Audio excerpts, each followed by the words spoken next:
Pancasila itu adalah benar-benar satu dasar yang dinamis.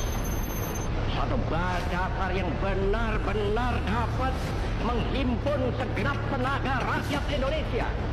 Satu dasar yang benar-benar bisa mempersatukan rakyat Indonesia itu untuk bukan saja mencetuskan revolusi, tetapi juga mengakhiri revolusi ini dengan hasil yang baik.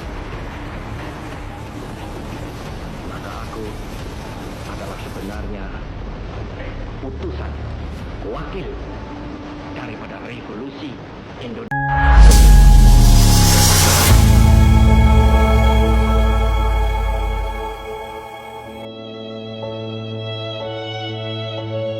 Thank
you.